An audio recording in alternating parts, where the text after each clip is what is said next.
I'm Joe Grizzly, bitch.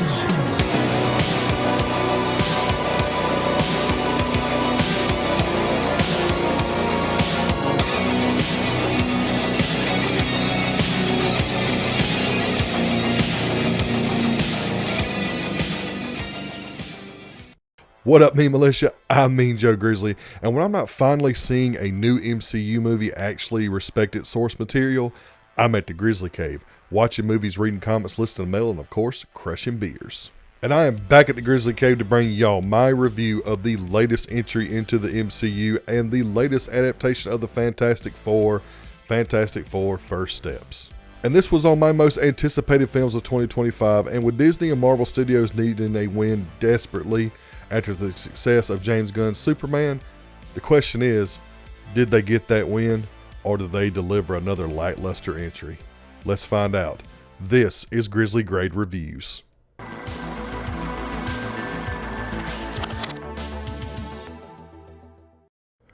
Mr. Fantastic, the Invisible Woman, the Human Torch, and the Thing are all the heroes of Earth 828, and beloved by all. But when faced with the threat of Galactus and his herald, the Silver Surfer, will they make the ultimate sacrifice, or will they find a way to do the impossible? So for the last two phases, Disney and Marvel have given maybe a couple of great entries and maybe a few good entries, but overall, they have delivered a lot of lackluster or flat out bad entries into this franchise. And with the vast majority of these coming out of their Disney Plus shows.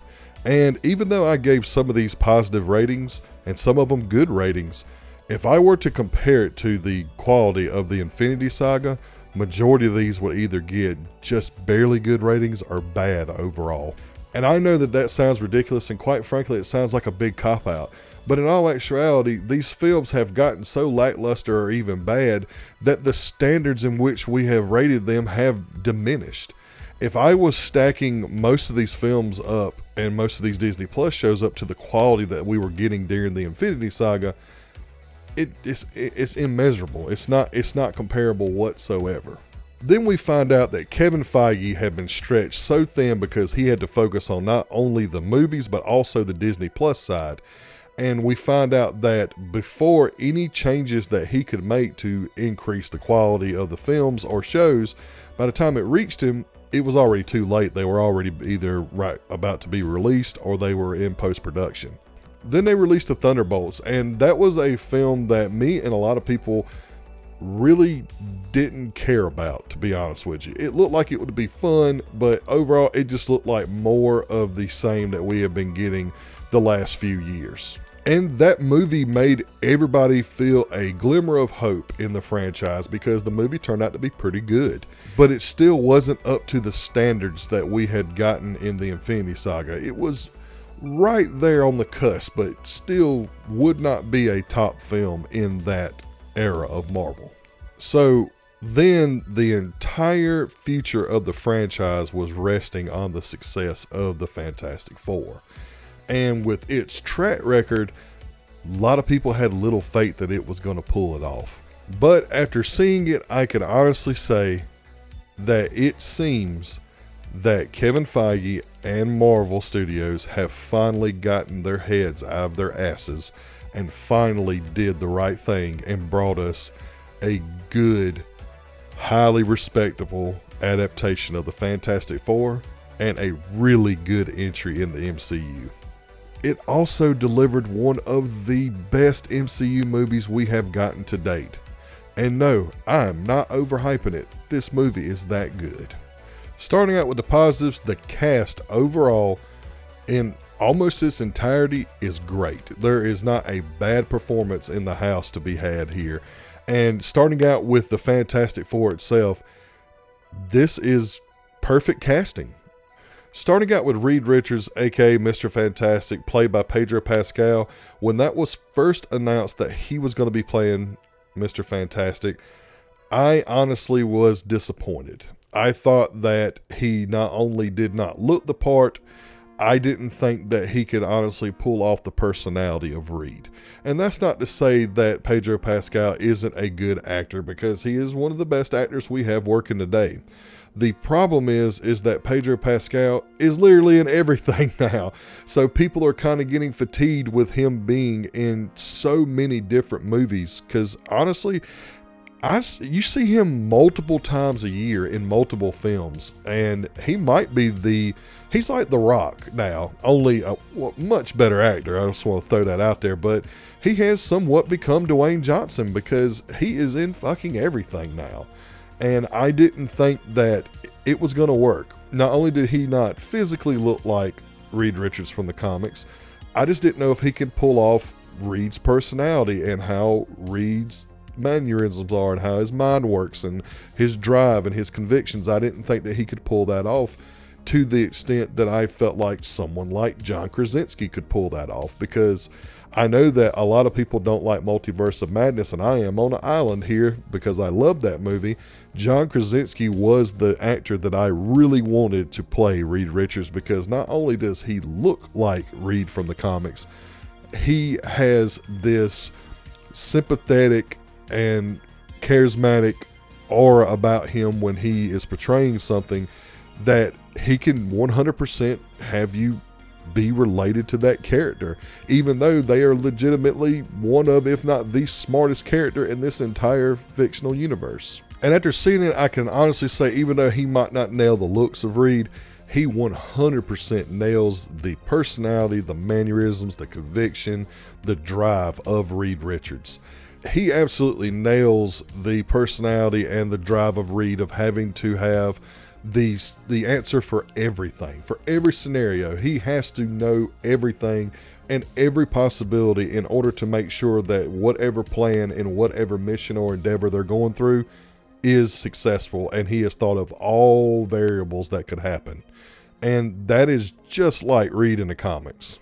And what he also nails is the fact that Reed has this self-sacrifice kind of part to him, where he absolutely has to do whatever he has to do and sacrifice whatever he has to sacrifice in order to solve the problem of everything. He has to neglect his wife, neglect his family, neglect his friends in order to solve the problem, because if he does not solve that problem, then there won't be anyone to save or nobody to come home to. And that's something as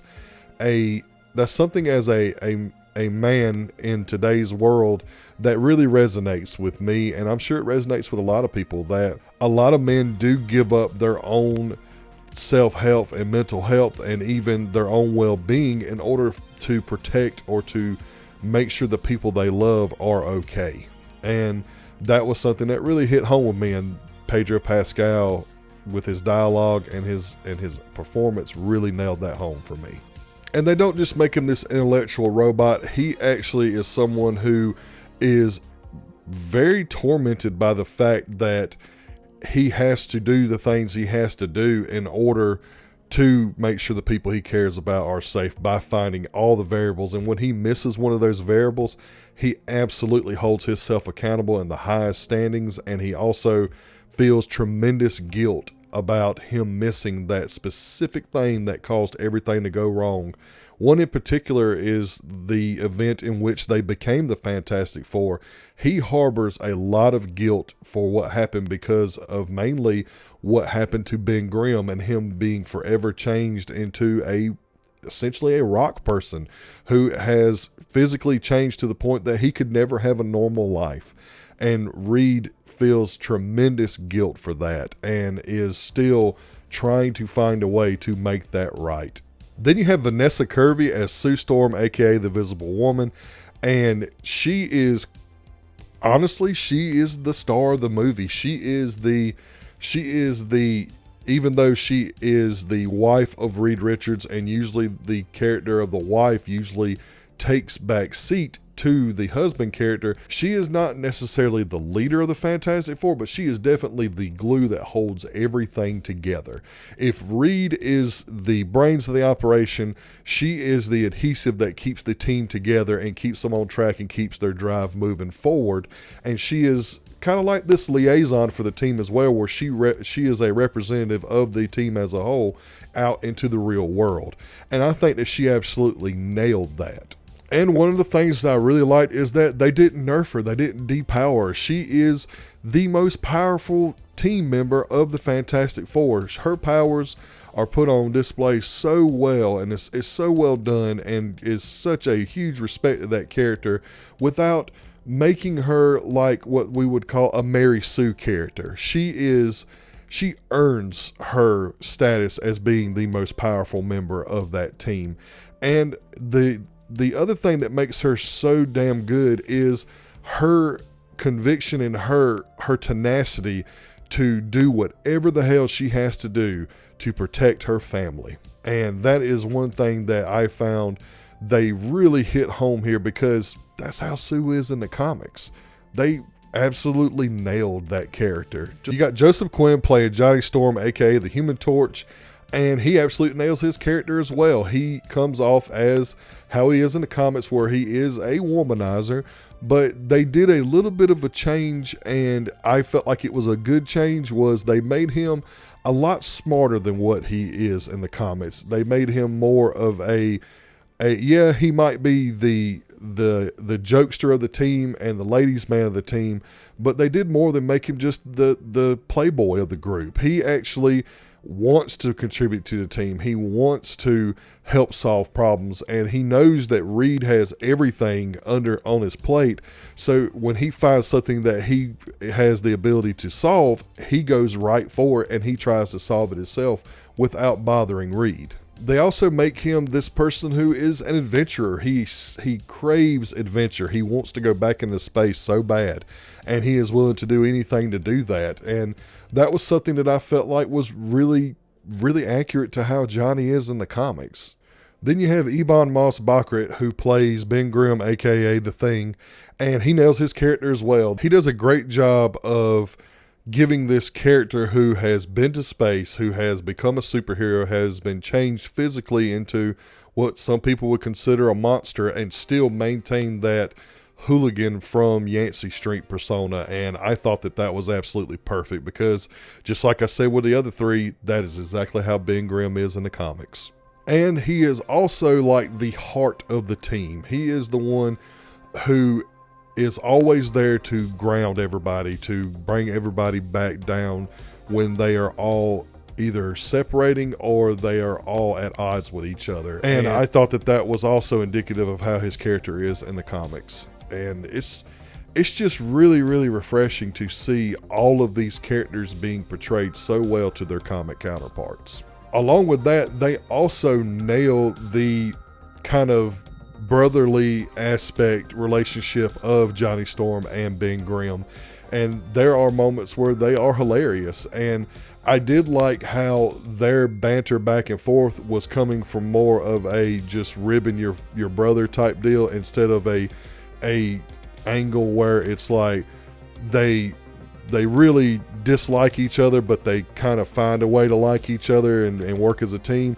I like this dynamic much better, because again, it's more in line with the comics. You got Julia Garner playing Shia LaBeouf, the Herald of Galactus, the Silver Surfer. And when they first introduced her, I felt like that they were casting someone who was kind of perfect for this role. And I ain't really a big fan of Julia Garner. I do think that she can display emotion in the roles that she plays. It's just the last few things that I have seen her in, I have felt like that her performance has been very wooden. And for this role where she has to be this stone-faced harbinger of doom for every planet that she goes to, I felt like that her personality and her acting style fit this character perfectly. Because in moments where she has to go down and tell the inhabitants of these planets that you're all doomed and you're going to be destroyed and eaten by Galactus, she has this type of emotion to her where she's saying it with great sadness and great regret that she has to bring this news and herald this monster that comes around and just feeds on planets and doesn't care about the people on them. And she harbors this crippling guilt about it. And it has almost gotten to the point with her character that she has become numb to it. And when someone actually brings it to the forefront to her, it hits her like a ton of bricks, and they did a really good job of showing her go through that development throughout this movie. And that delivers a performance that is both formidable and both sympathetic. When she is in her mode where she is being the full-blown herald of Galactus and not resisting whatsoever, she is a force to be reckoned with. She is someone that you feel like you cannot escape. You have no shot of beating this enemy, and I felt like that was so damn well done, because that's exactly how the Silver Surfer is in the comics. And I know that a lot of people were really upset when they casted her to play the Silver Surfer, because majority of the people that were upset about it do not know the comics. They haven't read the source material. And this being a different Earth, on a different Earth in the comics, Shia LaBeouf is the Herald of Galactus instead of Norrin Radd. And Shia LaBeouf just so happens to be Norrin Radd's wife. And it was, to me, it was pretty well done. And it was a good choice because it 100% fit this movie. And then you have Ralph Ineson, who plays Galactus. And even though it is almost solely a voice performance, they do make his face look a little bit like Ralph Ineson's, and I think that he delivers a very good performance and a very threatening and dread-filled performance, where when he speaks, he is absolute in his words, and you know that once he has set his sights on your world, that you have no chance of surviving. And they achieve this through really good dialogue and the way that he carries himself and how he addresses people who he sees as being beneath him, which is just about every creature in the universe, and the scale at which they portray him. They nailed the scale of this character. He is massive, and when he shows up on Earth finally, it is a sight to behold, because it really makes you feel like, okay, we are all doomed. There is no way that we can get through this. We are all going to die. Moving on to the story, I think the story was simple, and that was what it needed to be. And I felt like that they incorporated a lot of good material from the comics to give us this pretty damn good story that keeps you on the edge of your seat and keeps you intrigued the entire time. I loved the retro futuristic aesthetic of this movie. I felt like that was probably the best choice that they made in developing this film, was to set it in that type of setting, because it just fits the sci-fi nature of the Fantastic Four. I absolutely loved it. This world that seems to be in the 1960s, but this is a 1960s where they have like that Jetsons aesthetic, where they actually have flying cars and weird gadgets and stuff like that. And I loved it. I thought that was a great touch and probably the best choice that they made for this movie. And going along with that aesthetic, the visual effects and the special effects in the movie are very well done. There are barely any sequences in which the visual effects are jarringly, like, noticeably bad. And one of it has to do with the baby. The CGI baby does look kind of wonky, because there is this law where you cannot have kids on screen for so long, and so they had to do that. And there's a couple of scenes here and there, mainly with the way that Reed Richards' stretching powers work. They looked a little off, but overall, this is the best visual effects that we've gotten from a Marvel movie in a long time. It doesn't feel like that they were given a week to get all this done. It felt like they actually took their time and they developed these special effects properly, like they used to in the older films. One of the sequences in particular that is great is when they go into space and they're flying through a wormhole, or they get to a point where they're around a black hole, and the ship of Galactus itself. Those effects look incredible, and just like with how they did Galactus, the scale of everything is done perfectly, and it just looks so damn good.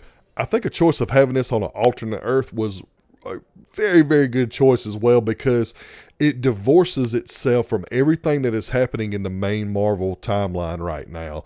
And it allows the story to feel more self-contained, more focused, and easily integrated into what's going on the main Marvel timeline. And that, to me, was also a really good decision, because we have gotten too out of whack with everything that's going on. There's so much shit that is going on in that main timeline.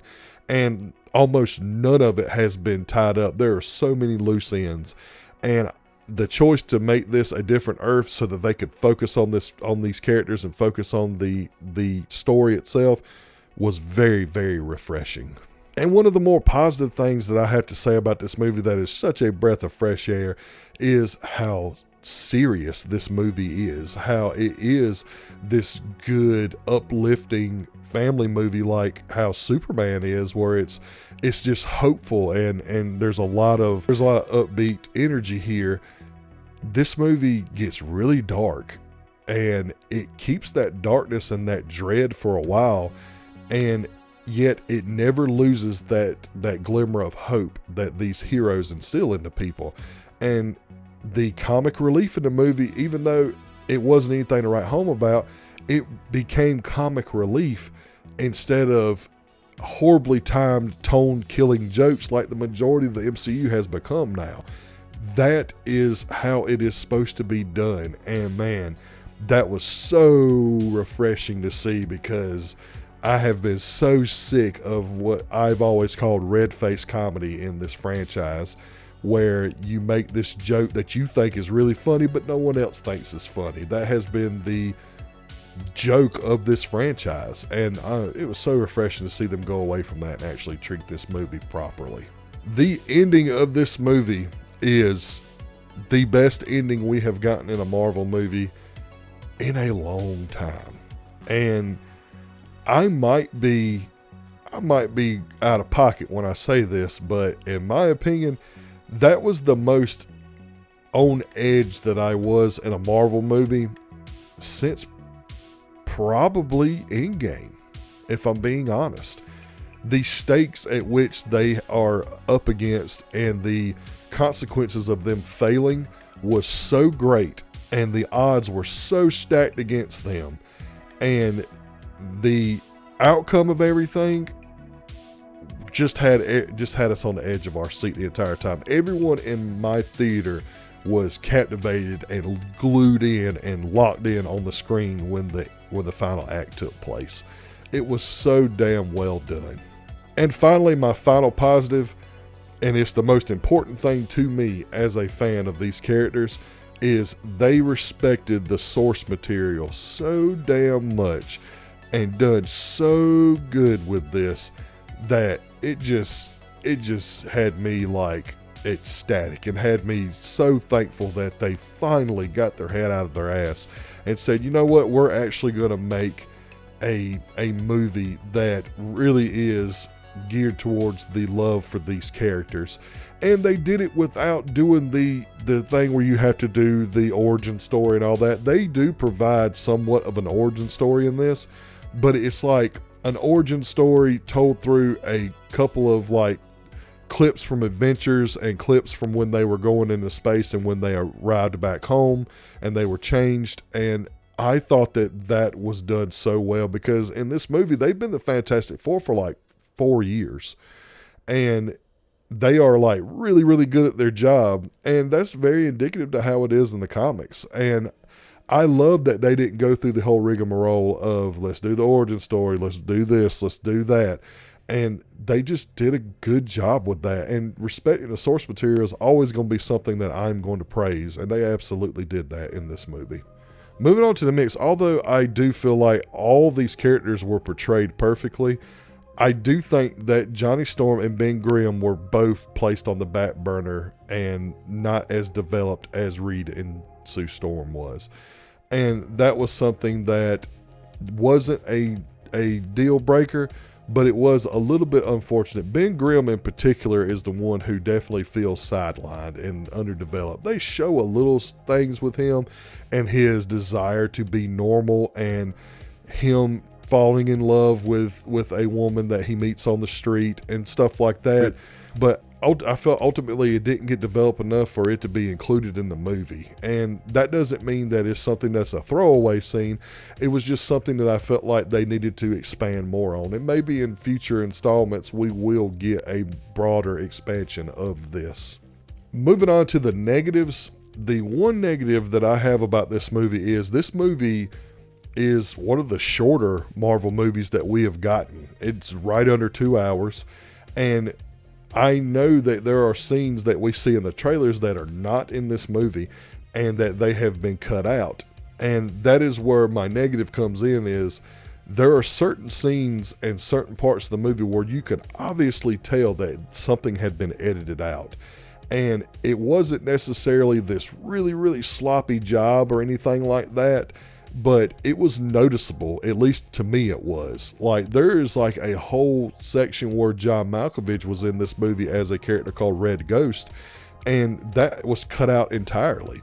There was allegedly more scenes in their origin part where they were having, like, doing like little clips from their earlier adventures and stuff, and those were trimmed down significantly. And I don't think that it would have been detrimental to keep those scenes in. And that was something that was very noticeable to me. And one thing about this movie that a lot of people are probably not going to like, and it's something I have seen people complain about, is there is not a lot of action in this movie. There is some in like the last half of the first act and a lot in the final act, but overall, this movie is not action-packed. This movie is just a good, well-told story.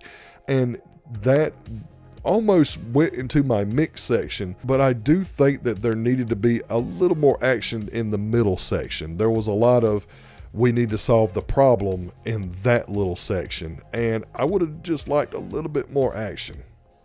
But overall, guys, this is a huge win for Marvel. And when I tell you that, at least from my perspective, they had no choice but to have a win here, and I believe that now that they see what they can do and how much success they can have and how they can replicate the success that they had in the Infinity Saga, I am desperately hoping and praying that they can continue this quality and this effort in these movies from here on forward, because if they do, then the MCU is going to go right back up to the status that it used to be, where this is the movie to watch when it's in theaters. And I'm just really hoping that this does that. I hope that this isn't just a flash in the pan and Avengers Doomsday and Avengers Secret Wars just turns out to be not good at all and not well thought out. And more importantly, this is something that I've kind of reiterated over and over again.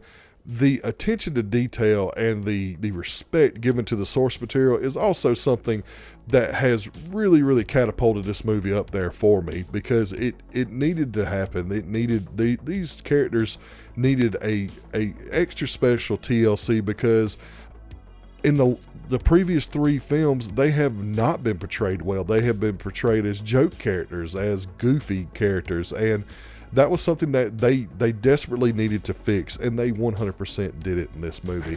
And honestly, after seeing this movie, as much of a DC fan as I am, and as much as I loved the James Gunn Superman movie, I think I like this one a little bit more. I think that I thought it was that good. It was that fantastic.